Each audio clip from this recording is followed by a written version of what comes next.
to work. You have to truly believe in the magic. Hey Magic fans, and welcome to a new edition of Let's Talk Magic and Orlando Magic podcast. Now, normally we are talking about the NBA and specifically about the Orlando Magic, but by way of a brief introduction to this podcast series, I should explain that Mikey, Garan, Gary and I are regularly asked about our thoughts on all things Orlando. So as we've all been to the City Beautiful multiple times, this series of the pod is a little different in that we will be covering everything from the parks through the attractions, food, shopping, bit of sport and entertainment. To that end, we've split the series into three parts. The first part was all about the theme parks and attractions. The second was about food, dining, retail therapy, and the different types of accommodation available.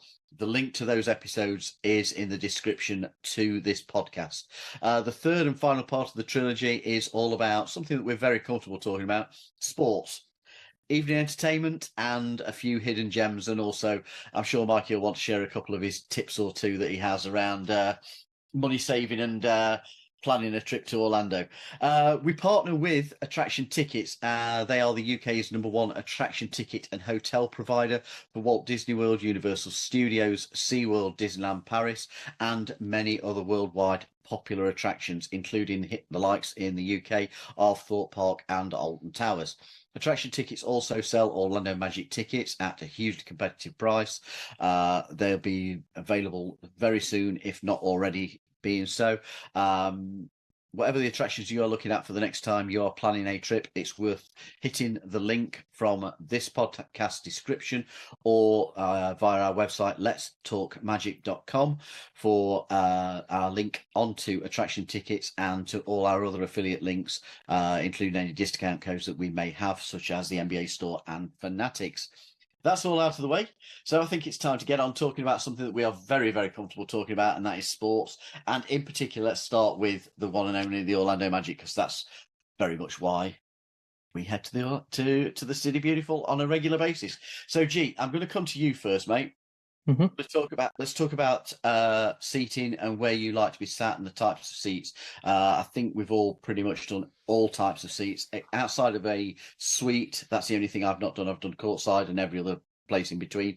But G, talk to me about seats, mate. Where do you like to aim for and all that sort of thing? Yeah, and you've just alluded to, Paul, we go on holiday to Orlando and we time it around getting as many Magic games as possible. So a holiday for us involves trying to get, 4, 5, 6 potential games during that, 2.5 week period, whatever it is. So when it comes to it, obviously budget is a big thing. We'd like to sit as close to the floor as possible. We like to hear, the players interact. We like to hear our voices heard by some, officials, shall we say. Perhaps not recommended if you want to see all the No, game. you just got to tone it down a little bit at times. So for me, you want to be on the lower bowl, section 109, 108, in and around behind the Magic bench.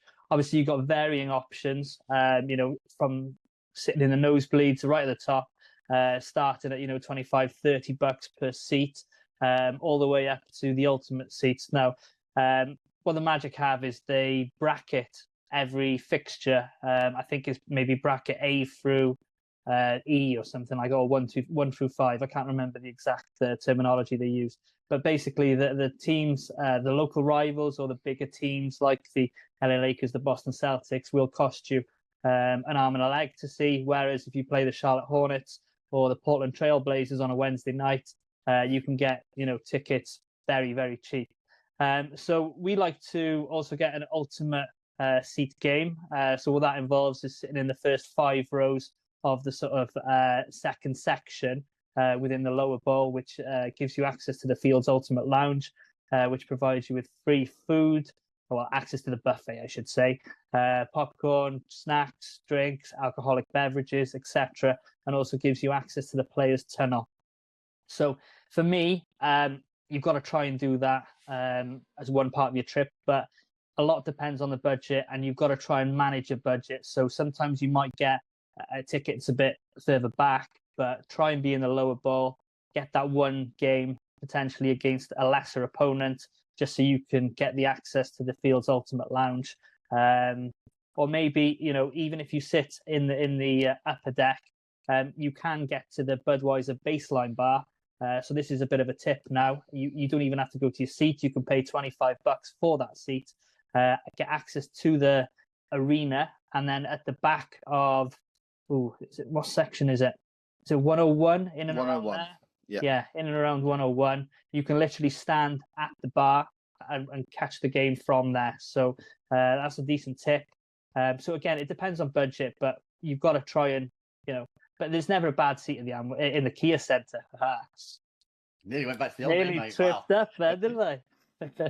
Gary, what about you, mate? What's your go-to seating and any advice from yourself?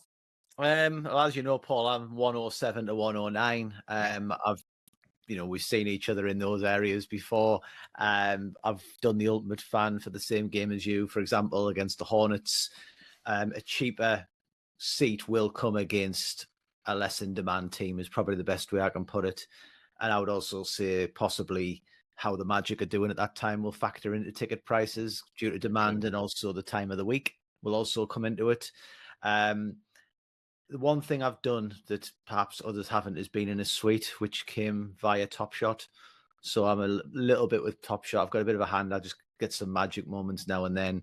And the Packs and Pinstripes community were great in inviting me to a Top Shots gathering. So that was a nice, different experience. So that was nice. Excellent. Now, Mikey, I'm going to come to you for the same question around where you like to sit. But also, I also then want you to tell me about what you like to do pre-game, how early you like to get to the arena, and what you like to do within the arena when you are there. So, mate, where would you aim for seat-wise, first of all? Well, we've all got the same mentality. We all like getting the best seats we possibly can, sitting as close to the action. My favourite section 107, behind the Magic bench. I like getting up close and watching the players interact with the coaches and watch what goes on in the timeouts and things like that. And the other part is Becky, my wife, doesn't like heights. So if you're a little bit worried about heights, sitting in the upper bowl in the 200s probably is not the place to sit for you. It's pretty steep, and you're quite far away from the action. You still get a good view, but for heights, if you're scared of heights, I definitely wouldn't recommend sitting up there. Spend a little bit more and sit closer to the action. You can still get fairly good price tickets sat behind the basket. So like 101, 110, those sorts of sections tend to be pretty affordable as well. So that's always a good idea. But yeah, I would say, like G's already said, a budget. You've got to have a budget, especially if, like we've done on several occasions, you go into like 6 games at a time when you're on holiday. You got to spread that money out. We like going ultimate tickets for like the cheapest tier games, which G was talking about. We tend to like highlight that first and then use the rest of our budget on the rest of our tickets for the other games, unless you go into a game against one of the big teams like we did in 2022 against the Warriors, where the price of that ticket was more expensive than getting an ultimate seat, which includes your food and drink and sitting closer to the action than the Warriors game. So yeah, we obviously use attraction tickets. They're great. Their prices are really competitive, and actually the exchange rate can actually often beat what it would cost if you went through the Magic themselves. Yep. But if you are on holiday and you go into 5-6 games, the Magic do a package deal where I think it's starting from 6 games, and if you buy tickets for 6 games, it's 20. You get 20% off of everything you buy. So that can be a real money saver as well. I remember one of the trips in fact, I think it might be 7 games. We had 6 games planned on holiday, and we actually bought a pre-season ticket for like $10, but it knocked 20% off the whole ticket package that we bought. So that's definitely worth looking into as well. But yeah, and in terms of the game day experience, mine's pretty simple. I don't drink when I go to Magic games very often. I tend to drive, so you've got the Geico garage that's attached to the Kia Centre. There's various different multi-story car parks or parking lots in downtown, so you can get to the arena really easily.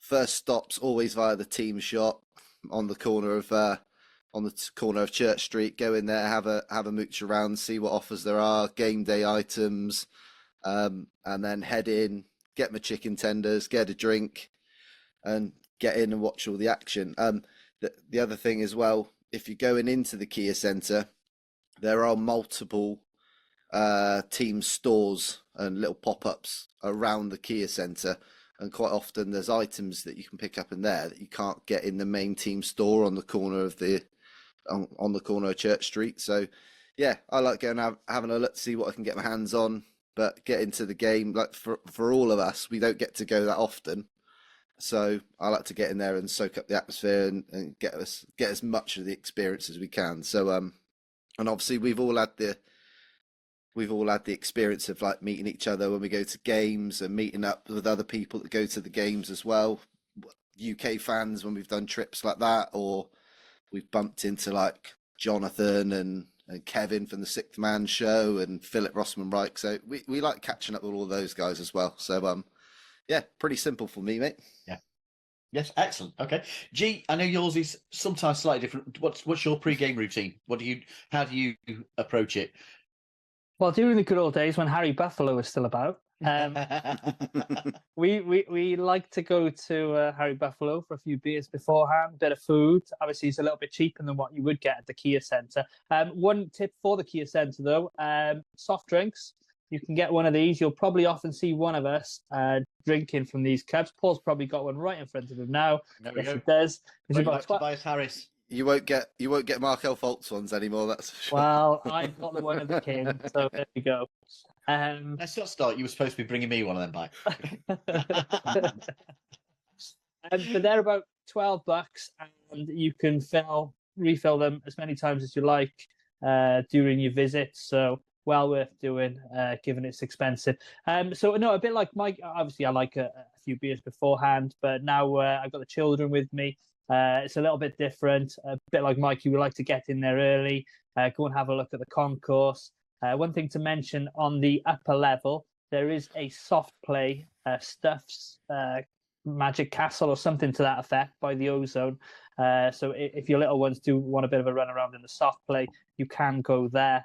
But other than that, what Mikey said, try and get in, soak up the atmosphere, and just support the team. Support the team. That's the main thing. Get the W. Go home happy. And go back to the ultimate seats as well. If you've got ultimate tickets for one of the games, make sure you head to the players' tunnel early as well, so you can high five the players.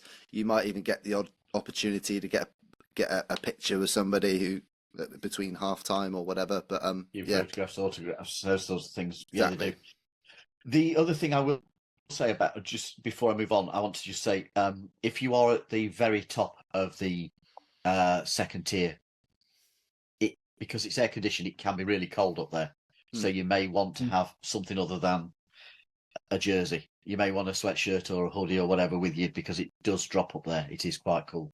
The other thing that I want to bring up around, and I'm going to come to you, Gary, about the entertainment that American sports offers within, but the fan park that they will particularly have normally on a Friday game or a Saturday, where there are loads of freebies. You get face painting, you get different magic giveaways, and throw a few basketballs and stuff like that at hoops and the like that they've got set up just as extra experience. Gary, what's been your experience of the way that American sport is more than just the game itself, the halftime entertainment, the pre-show and all that sort of stuff? Well, there's always something going on from the moment the doors open. So the first game I went to in person wasn't at the Kia Centre, it was at the old arena. And it was Stuff's birthday. So when you went down, it was like, here's a load of cupcakes that were being given out. They were really nice as well, by the way. Cupcakes that were given out at the front. And then when you went in, I think it was against the Spurs. Yeah, there was a Horace Grant duck that I've got somewhere, which is like a Orlando Magic vest and everything on it with the Horace Grant goggles. It's not just exclusive to the Magic. When I was in New York, I caught a Knicks game and they were giving away a replica 1973 rings, like basically the first 5,000 fans who were in. So I've got one of them somewhere. And then there'll be things happening during timeouts. So they'll be blasting T-shirts into the crowd. There'll be event item of the game. You can enter auctions. You can play along on your phone. So the things that you'll see on TV during the game, you can participate in the Kia. They added a G there, in the Amway, the Kia, whatever you want to call it. Old habits die hard.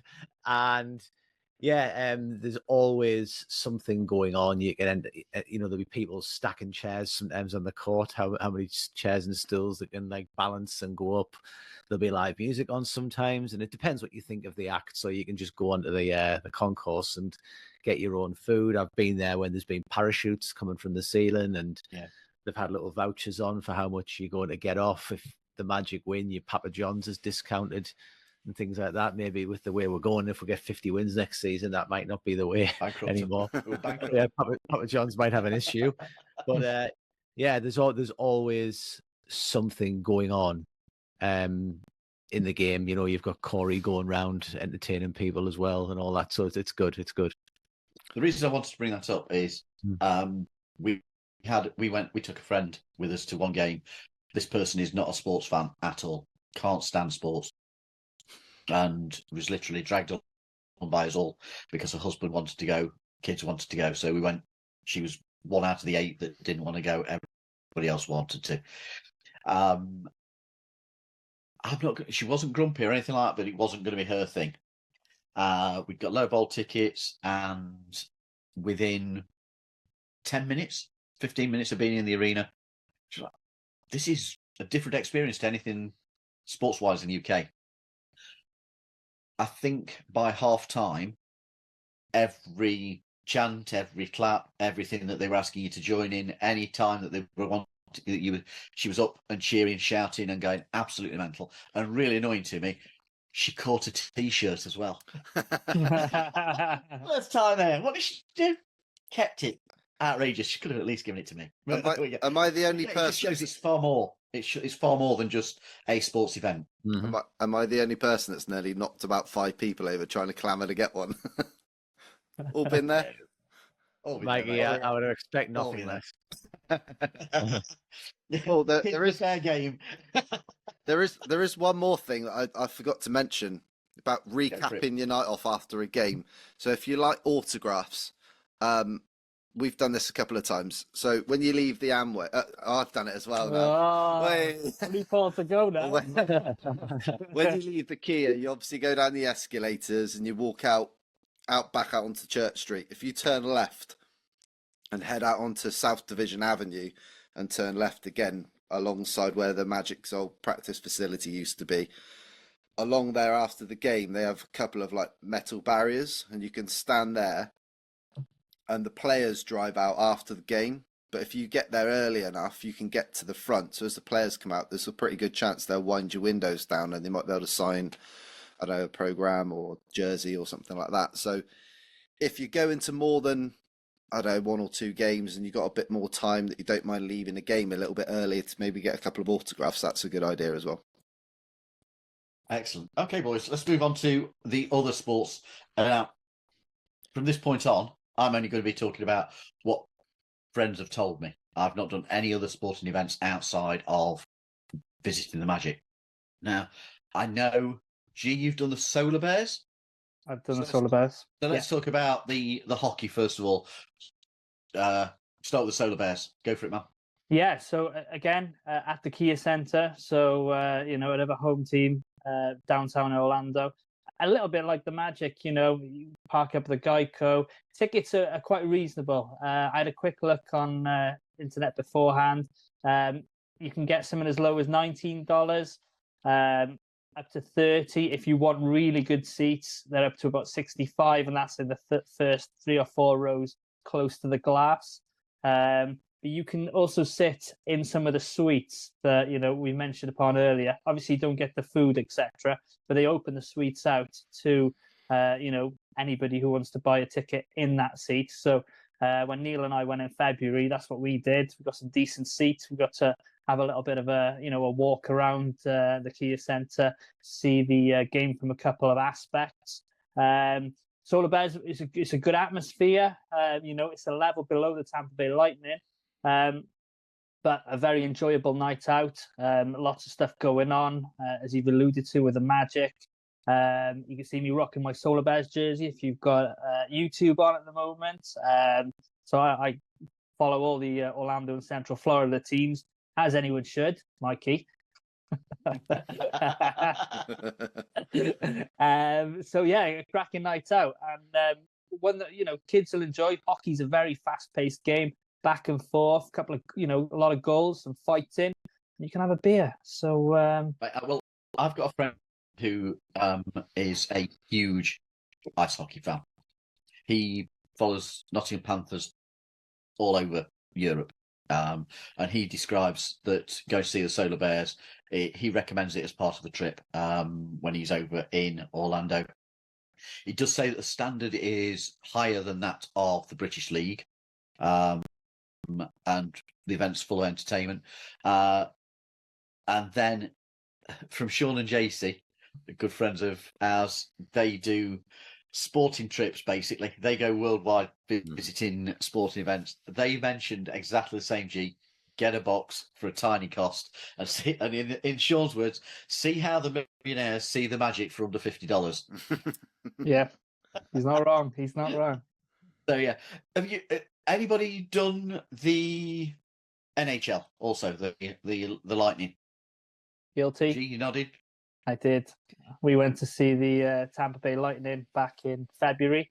They played the Colorado Avalanche. Now, that was a Stanley Cup final game from a year and a half ago. Both teams, obviously, the Lightning unfortunately lost that. When I did go, we did win 6-2, so that was good. Very expensive. The Amalie Arena in Tampa is very, very expensive. Our tickets, I think they cost $100 each, and we were in the front row of the upper tier.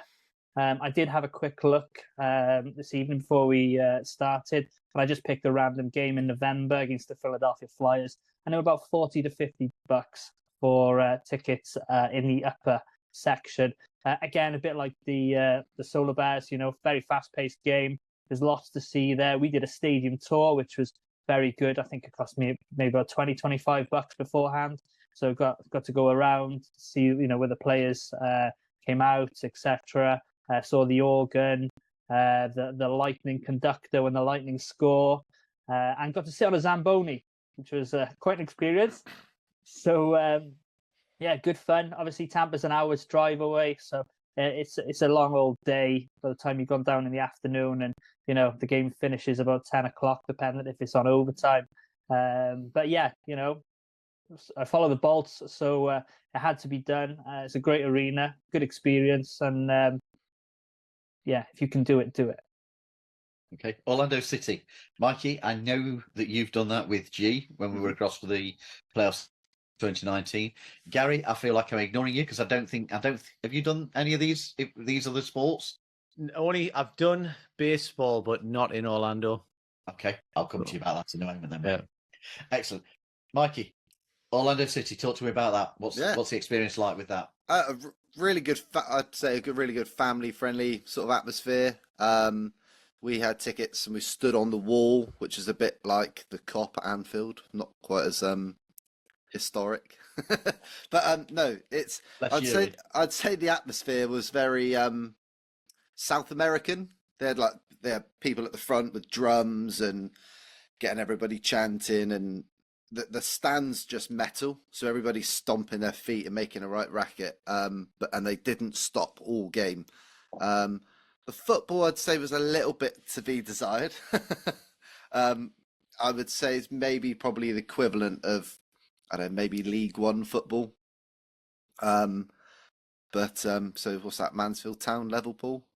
It is, mate. It is. Yeah. So yeah, but look, if you're on holiday, like, it's a really good atmosphere. The tickets, I've just had a quick look. Their upcoming game they've got this week, tickets start from $23, and there's verified resale tickets on there for like $12. So really affordable if you want to go and watch Orlando City. I would definitely recommend going and standing on the wall to watch it. The atmosphere, I'd say, is probably better there than anywhere else in the ground. But yeah, it's within It's within what, a 5-10 minute walk of the Kia Centre, so you could park up in the same sort of area and walk to the ground and watch the game. So yeah, I enjoyed it. Yeah, Go on, the Orlando. Sorry, there's an Orlando City sort of pub on Church Street where they congregate beforehand and they all walk down together, with flares and flags and whatever else, and they walk down Church Street past the Kia Centre, and that's quite good. And our friends at Orlando City UK go quite often, so well worth doing. Yeah, mate. That's what I was actually going to mention there, because again, from Sean and JC, they say go see Orlando City. It's football, but not as we know it. Tickets for the wall are generally cheap because they in their words, this is their words, not mine. The Orlando City are bad. Described it as being an absolute riot of a time out. Loud, purple, and the kids love it. And they said about joining the parade to do the purple walk pre-game, smoke, songs, drums. They thought it was great. Yeah, so that's interesting that you brought that up as well, G. Okay. One other thing about the wall is was it standing only, Mikey? Yeah. Yeah. So just be aware, if you do go to the wall, I believe it's standing only, from what I can remember. Okay. Now, before I come to you, I'm going to just mention one other thing that Sean and JC have said in talking about the NFL. And it ties into last week's episode about food. And they say that if you are in Orlando for any of the Miami Dolphin games, whether you're a fan or not, go to Hideaway in downtown. The atmosphere is amazing. They felt in some ways it's better than actually going down to Miami to experience the crowd in and around the game.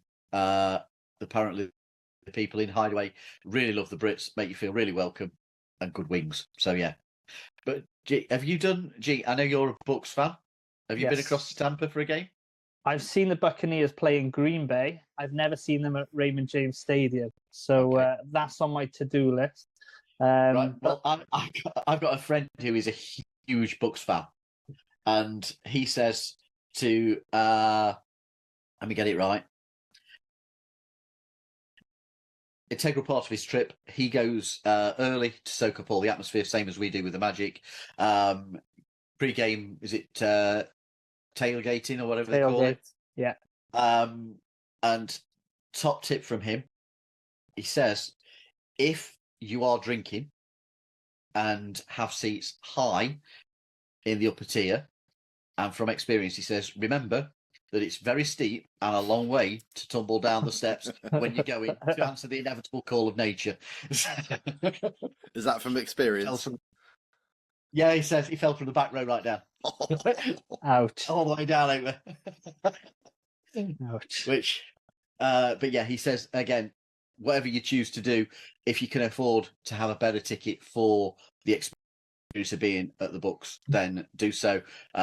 He personally likes to be in and amongst I think the fan areas. Is there a cannon or something? I don't follow them.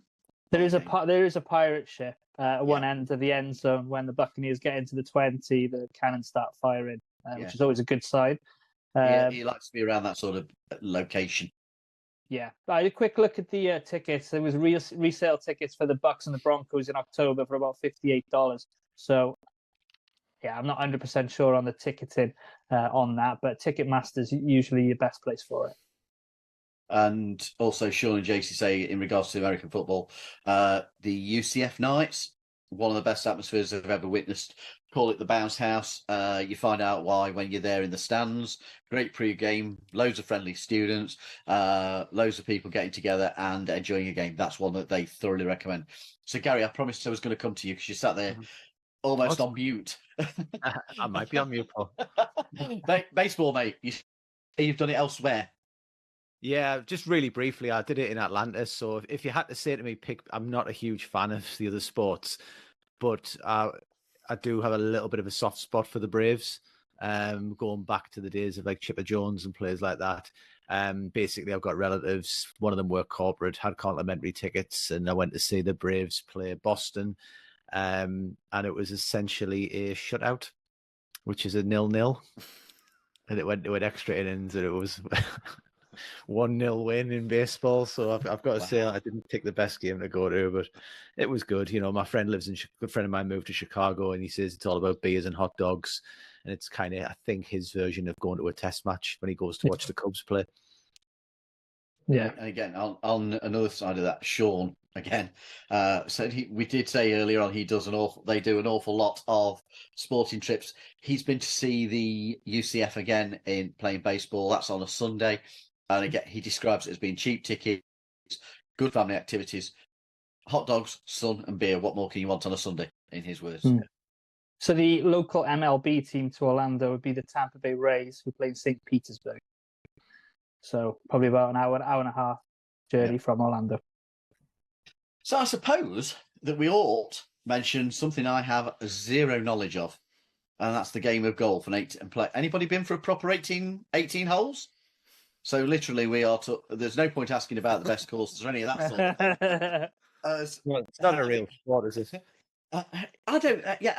As for me, if I want to go for a walk, I'll go for a walk. I just don't get golf. I'm not going to lie. Again, friends who are massive golf fans, and Sabrina, who is a very close friend of mine, she loves the game of golf. She says to her just research on the golf courses in the area. They're all lovely. I mean, you're walking around in the Florida sun, aren't you? So research your green fees as to how much you can actually afford. If there is a particular place that you want to play, then it's worthwhile looking if it's available to walk up, or if you're going to need to book well in advance. The only golf I have done in Orlando is the mini golf. We've done both the Winter Summerland, the Christmas themed Crazy Golf at Disney, and the Fantasia Gardens golf. Both were great fun. When we left a water park or one of the parks, and on our drive we've also done the Pirates Cove, and I think the other one was called the Lost Caverns. It was kind of a dinosaur themed thing. I don't know about anybody else.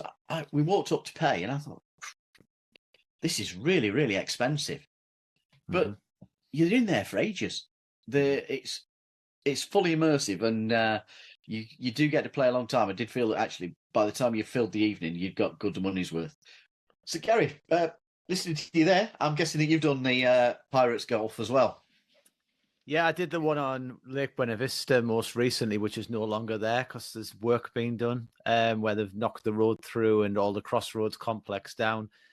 Most enjoyable to me is actually playing crazy golf with people who actually play golf, and then they get really angry because levels it out and they take it seriously. So that's why I like crazy golf, really. Try and find a golfer, go along and like hear about their handicap and then beat them or be really close, and they get really upset. It's great. Love it, mate. Love it. That. No, I don't really care, to be honest. Golf's in the same category as fishing. I don't get that either. Yeah, I'm with you there as well, mate. However, we've just managed to alienate an awful lot of people in one fell swoop there. Go us. The other thing I have been recommended by a friend who does play golf, and he says that this is a really good thing as a family group, something called Top Golf, aircon pods that the family play out, and it's like target games on basically a driving range type setup, and he said that was really good fun. He did recommend that. One of the things that I know there's things like the Andretti indoor karting and different shooting stuff. Somebody you know's been to do the indoor skydiving, I think. Yeah, my colleague Andrew, I mentioned him last week as well. He's literally just come back, and he was telling me at work how they did the iFly centre at International Drive just before they left. I think it was the last day before they left, and so family of 4, but only the son did it because it was very expensive. It was very good, very, very good. But I think he said it was $180 for a 4-minute skydive. Wow. Yeah, but it was very good. Yeah, mate. I mean, you forget it all; it'll all be a blur, you know. So don't worry about it. Bumps. got you there. But you do get obviously your video and your photos and whatever else included. And I think they had the option because the sun was kitted out, etc., to have another 2 minutes for $30. So I think all in all, I think Andrew paid about 210 for his son to do a 6-minute skydive in the centre. But it was all very good. So that's what floats your boat. Then try it out. Cool.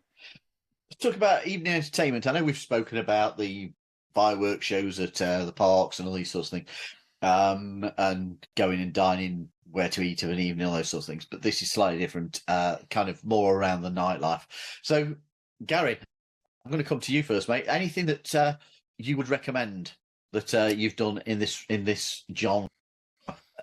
To be honest, the most fun I've had is Halloween Horror Nights, which I mentioned on last week. Yeah. That would be my favourite night out. I've done Universal City Walk. I've been out multiple times in Disney Springs, both to watch Magic games and when it was Pleasure Island and such. And you can have a really good night out. You can have a great meal.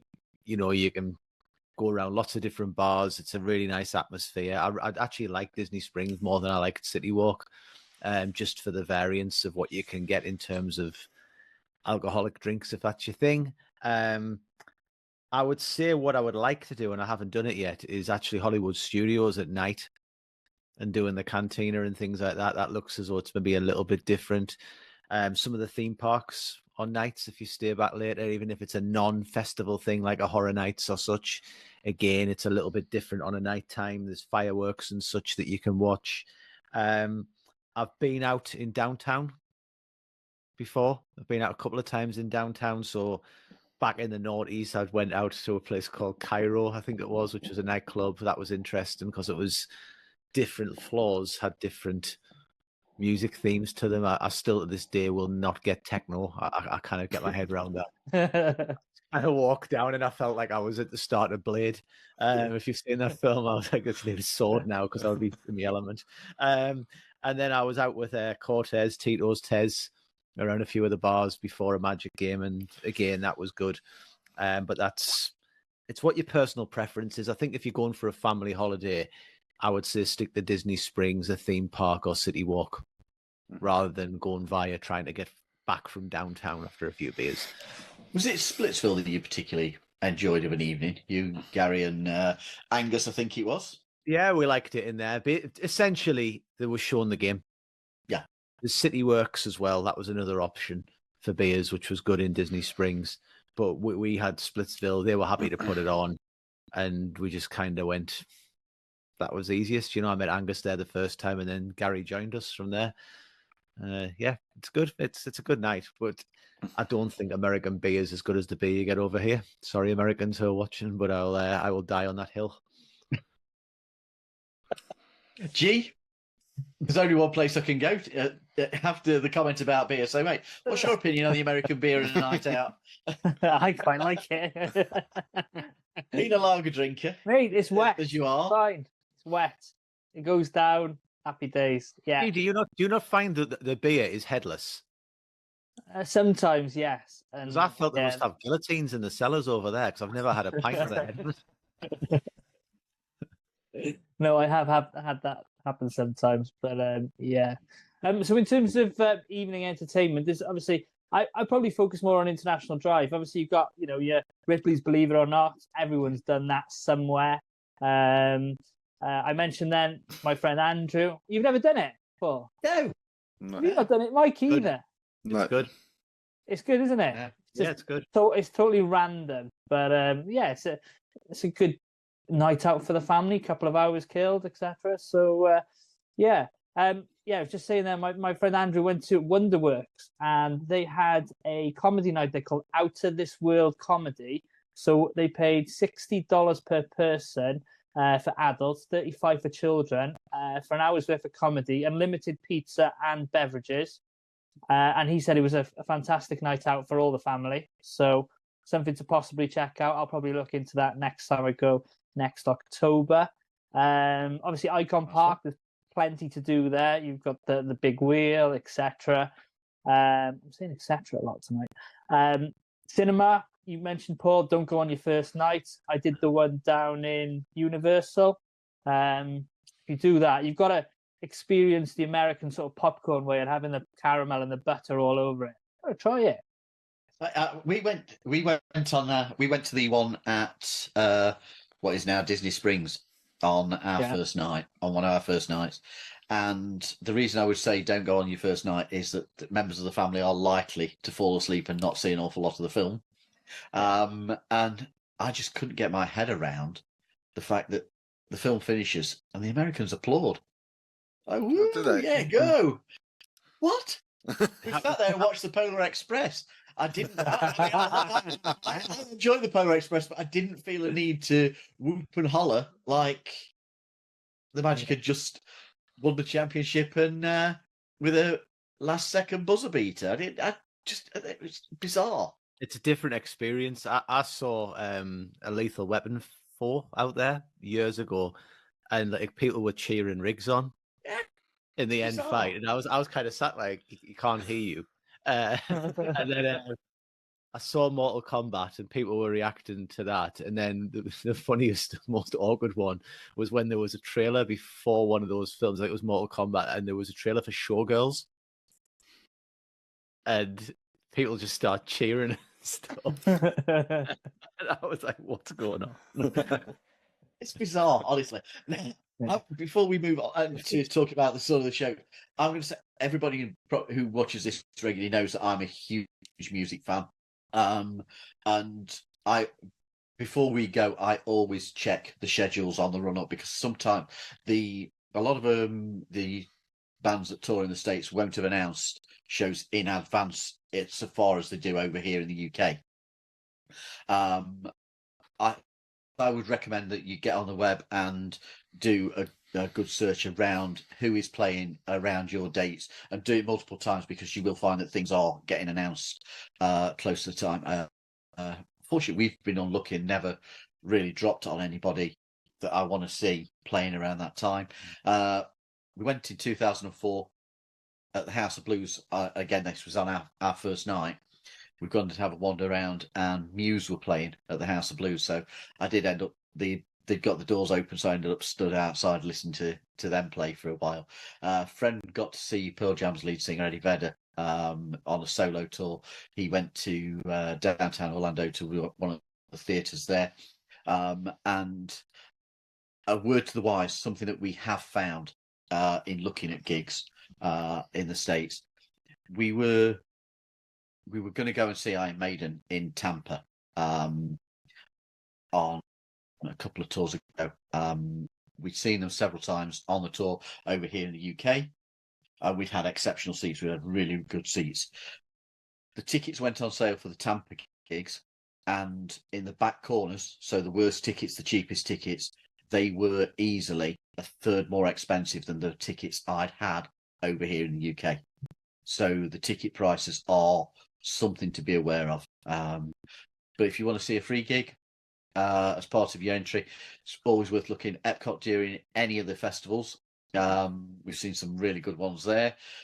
Universal, they've had a couple of award type ceremony events whilst we've been over there with a couple of bands on, and SeaWorld do a similar thing also, where they have a concert series. Unfortunately, missed out a couple of really good bands that I've been desperate to see. So Simple Plan, though, mate. Oh, yeah, I saw Simple Plan over there. That was absolutely amazing. They were brilliant. Let's talk about some evening shows. Mikey, I know that you've done one that no longer exists, Blue Man. What was your experience of going to a show in the States? Blue Man was, I don't know if you know what Blue Man is. It's basically three guys dressed as blue men. The name kind of gives it away. But you're basically in this big auditorium. It was just like an hour and a half of just like what's just happened. It was just like there was stuff falling down from the ceilings. They were making music out of like playing out of like plastic like plumbing pipes. They were throwing paint over the audience. They were drumming with paint. It was just really wacky but entertaining. But at the start, they used to go around and I think they'd pick out like 2, 3, 4 members of the crowd to go up and join in with whatever they were doing. And it's one of those experiences that you sat there, you're like, please don't pick me. Please don't pick me. It's a bit like that. Yeah, luckily we didn't get picked, and you can kind of join in the fun without being a bit embarrassed about it. But yeah, it's a bit like, I don't know, going to SeaWorld and watching Shamu. They get a splash zone at the front, so if you're sat near the front, you might get covered in paint. And yeah, just loud music and everybody's up dancing. It was good. Unfortunately, they don't do it there anymore. If you go to Vegas, that's one place where they still have the Blue Man Group. But yeah, Cirque du Soleil is a really good option. So like Gary's already mentioned, to be honest, if you're not really interested in going out drinking and you're on a family holiday, Disney Springs City Walk. If you're at Disney Springs, right down the far end, you've got it basically looks like a big tent. That's where they host Cirque du Soleil. I've seen one of the older shows. I don't remember the name. Lanuba. Lanuba. That's right. Yeah, no, that's spot on. Yeah, it's just like a bit of a mental circus, really, but really good. I've seen Cirque du Soleil there. We also watched it in Miami. I was a little bit disappointed. So in I think it was 2013, we did a road trip, and whilst we were in Miami, we wanted to go and see Cirque du Soleil, and it wasn't Lanuba because obviously they have different shows around the world, and it was at what was Sun Life Stadium where the Miami Dolphins play. I was like, oh, that's cool. I get to go to Sun Life Stadium. They've hosted Super Bowls and stuff there, and then we turn up and they literally had a tent in the car park. So disappointed. So we saw Cirque du Soleil in Miami. It was in the car park of Sun Life Stadium, which was quite funny, but that was a good time. But yeah, for me, nightlife is Magic Games, Disney Springs, maybe hitting the outlets, and the parks for us. Yeah, so other attractions to do at that time. Mini golf was certainly one that we ever enjoyed doing. The one that's cropping up, and I know a couple of friends have done, is the couple of different escape rooms that are there. I mean, that's not for me. If I've got to think on holiday, I'm really not bothered. Thanks very much. But they recommended those, and a friend also has done. I can't remember what the dining show is. The night something themed medieval. Nights. Oh, there's a nights one, isn't it? International Drive. Yeah, That's it. That's the one. That's the one. They did that. Said it was fun, meal and whatever. But would they go back? Probably not. Was the thing. I don't know if anybody else has done any of those sorts of things within the group. Yeah, but certainly we haven't. So I want to talk about a couple of things that people would consider hidden gems or outside the norm. So some of your lesser known activities, your nature parks, museums, hot air balloons and stuff like that. So guys, have any of you done any of those sorts of things? Mikey. Yeah, I've done. So I think it was 2011. So there used to be a company, I don't know if they're still going, called Florida Dolphin Tours, and they used to do loads of different excursions and stuff around Orlando and around Florida. And I went on a day trip to Miami. So you get up really early, they pick you up. You spend about 3 hours driving south. And we went to a place, I think it was called Sawgrass Recreational Park or something like that. And you went out on the airboat rides and saw the alligators up close and all the wildlife. You did that for about 40 minutes, and they had a bit of an animal park with your big American alligators, and they were doing feeding shows and all that sort of stuff. And then you get back in the bus, then they drive you into Miami.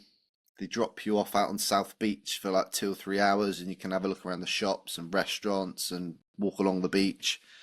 And then they used to drop you off there's like a harbour place where it's not American Airlines Arena, is it the what's the Miami Heat Center? Kaseya Center. So where the Miami Heat play, right next to that is like their harbour sort of area where they have all the yachts and stuff, and they do boat tours. And then you get on a boat and they go around Star Island, and you see like Shaq's old house and P. Diddy and all the big famous people that used to live there. And you go around there, get back on the bus, and then you spend another 3-4 hours driving back. It's a long day, but a really good experience if you want to squeeze loads of stuff into a short space of time. Yeah, they're really good. One thing I've not done is a hot air balloon ride, but I'd love to do that when I'm over again. Look at that. We did take a look at that, and I'm not going to lie, it looked like a great idea. It looked brilliant. and then you saw what time you'd got to be up and out. No, I'm on holiday. Paul can't get up for breakfast, let alone a hot air balloon, mate. No, What time was it? By You've got to be there for about 5 in the morning. Like, no, thanks very much for that. Just easy. stay up. Just stay up. Just do a G. Just pull an all-nighter. Yeah, I mean, one of the things we did. I don't know if any of you guys have been out to the beach. We went out to Cocoa Beach. Timed that particularly well because one of the other things I've always been interested in is military aircraft. I love a good air show, and we timed going to Cocoa Beach for the practice day and arrival day of one of the Florida air shows. So you've got Thunderbirds flying, doing their full practice routine, all the aircraft arriving for that. Great, stood on a beautiful beach, baking hot sun. The only thing is, if somebody says, get out of the water, don't think I'll give it a minute. Do, because there's a reason. Seeing the old fin of a tiger shark swimming by, it's like, oh, okay.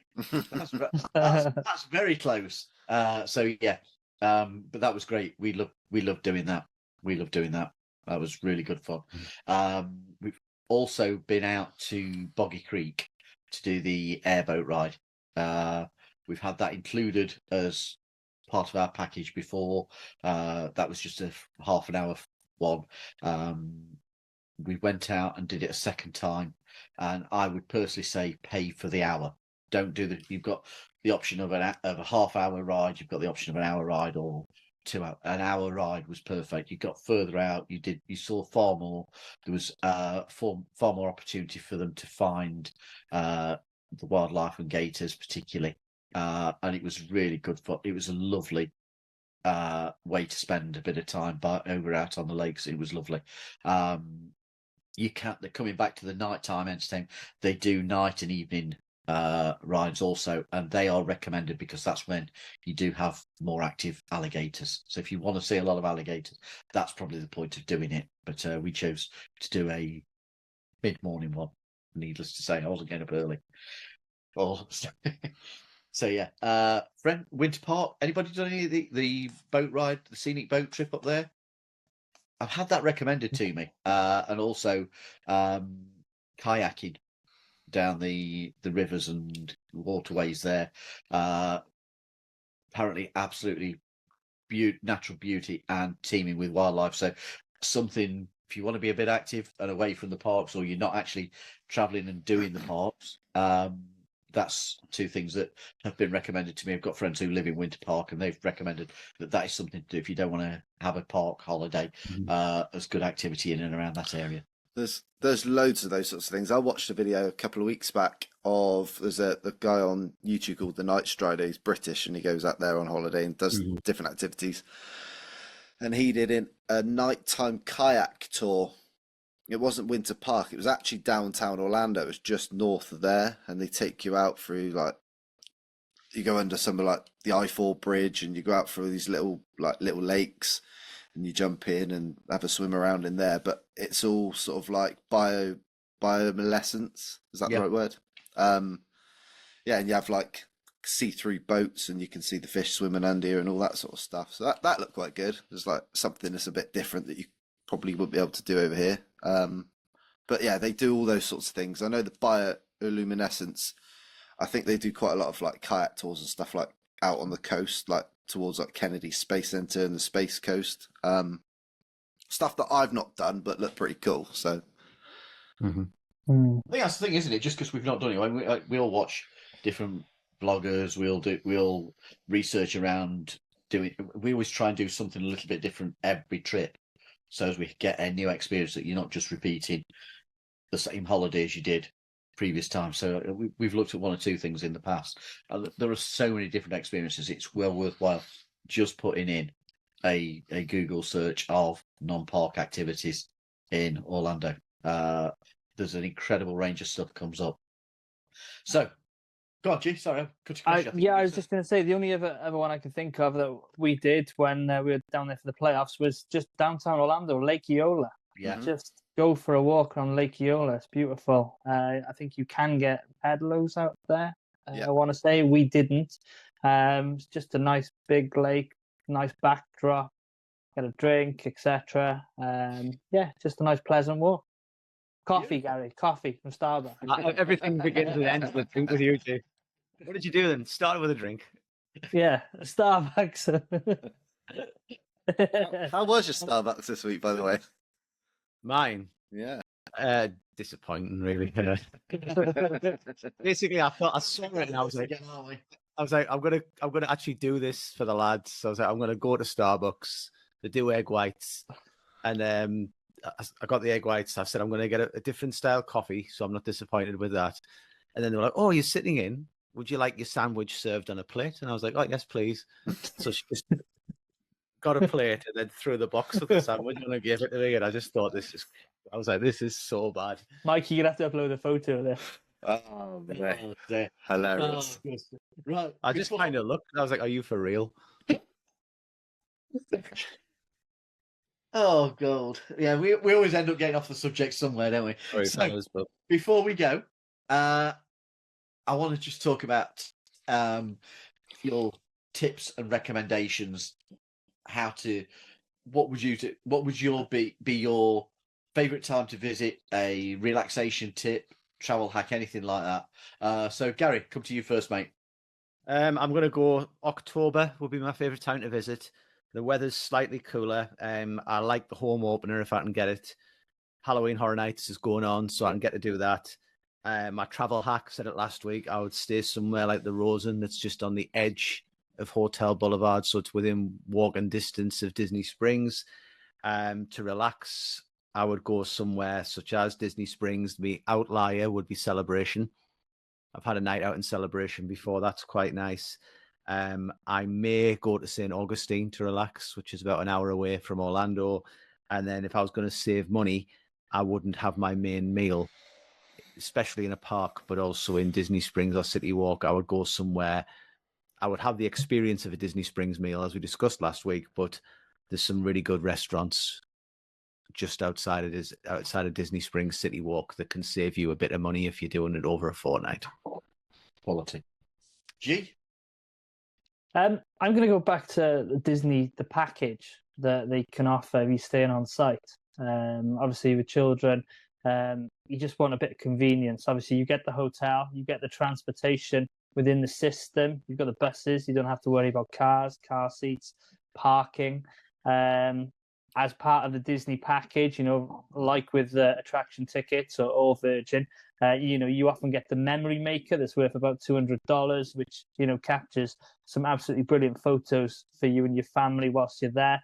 And you can also take advantage of the dining plan, which gives you a couple of free meals, depending on whatever hotel you stay at.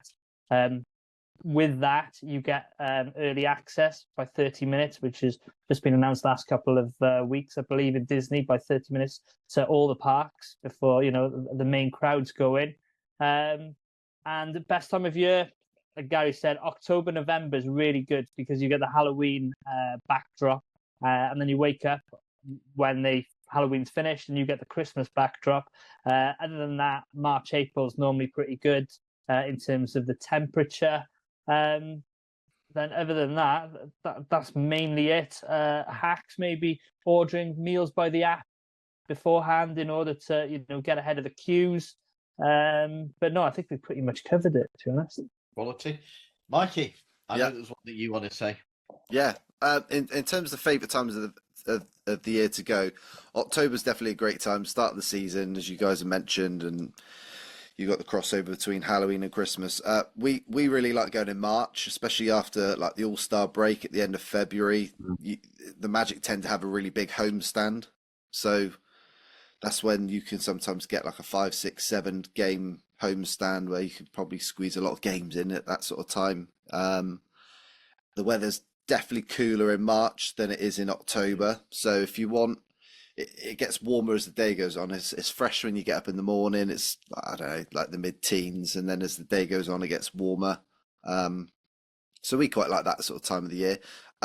Probably my biggest tip, and this is not quote this is not financial advice, but we certainly used this on our last trip when we went to the States and we went to Vegas, is build your air miles up, especially if you've flown before whether it's with Virgin or British Airways, if you set up an account with them, every time you fly, you build up your air miles, build up your points, and you can eventually use those towards getting some money off of flights on a future trip. Now, one thing I do is I took out a Virgin Atlantic credit card, and the biggest tip, don't pay any interest. If you pay interest on a credit card, it will outdo all of what I'm trying to explain. So I'll keep this as simple as I can. So we use my credit card for absolutely everything, from buying groceries, filling up the car, paying for holidays, and so on.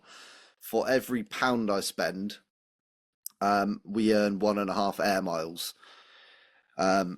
There is a free version of the card, so I pay £160 a year for this, but you get double the points. There is a free version, and you get like 3/4 of a point for every pound you spend. But basically, they do the same thing. You build up your points, and when you book your flights for your next holiday, you can use those points to book reward seats, and you pay a lot less for your flights. So to give you an example, if you wanted to fly out for the opening game of the season, which I think is the 25th of May for the Magic against the Nets on a Friday. October. If you fill it, pardon? October, not May. Oh, May. No, May. October, sorry. 24th of October to the 7th of November. So if you went for 2 weeks, 2 adults, 2 kids, flying economy from Heathrow to Orlando was £3,352. If you built up enough air miles to basically get 4 reward seats for those flights, it would cost you 180,000 air miles, and you basically just pay the taxes on the flight, and the taxes on the flight are basically £1,337. So you're saving the best part of £2,000 on your flights, which, if you go on a family holiday to Orlando, you're probably looking at the best part of, what would you say, a couple of grand per person. So About 10 grand, family of 4. Yeah. Exactly. So £2,000's a big saving, and it's probably, there's your spending money and food and things like that for when you're on holiday as well. So if you're looking to fly with British Airways, they do the same sort of thing. You can build up Avios points. We prefer Virgin, but yeah, that's definitely one thing worth looking into as well. Excellent. For me, I'm not going to change it I totally agree on the time of year, October, November. Absolutely love it. I found exactly the same, Mikey. March is a nice time of year, but considerably cooler to start the day. Our relaxation tip is we always like to have our first day of the holiday, if we can, as a water park day. So as you've had the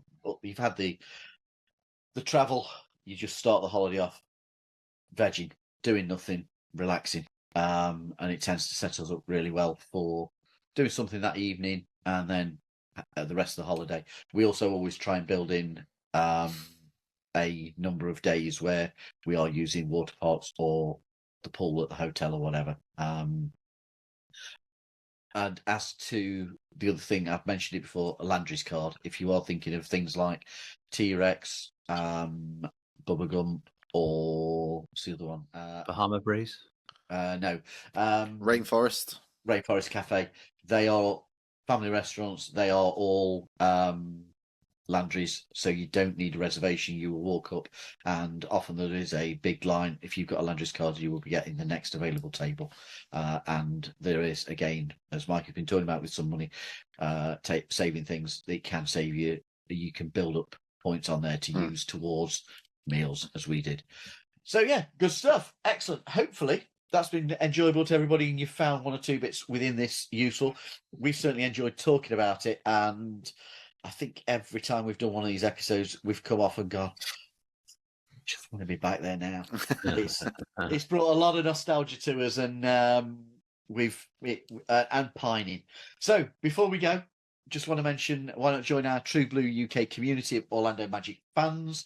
Available a single £5 per month membership. Join to be part of our monthly prize draw. Hang out with us on our WhatsApp group, and we also do a monthly online meetup. If you're interested in joining our Patreon, visit patreon.com/Let's Talk Magic, or there will be a link off our website and also in the description of today's episode. Hopefully you've enjoyed this trilogy. It's very different content to what we would normally do. Next time around, it will be back to normal service, and we will be talking the Orlando Magic and the NBA as the season gets closer. Thank you for listening. Thank you for watching. If you've enjoyed today's episode, please give it a thumbs up. Leave us your thoughts and questions. Don't forget to subscribe. Please subscribe. Please hit like if you are watching on YouTube, because it helps us with the algorithm gods of YouTube. You can like us on Facebook, follow us on Instagram, TikTok, and X. All are @_Let's Talk Magic. If you want to leave us any of your tips and anything on the subject that we've been talking about, please do, because people do like to hear it. So once again, from Mikey, from Gary, Garant, and myself, until next time, as we always say, go Magic.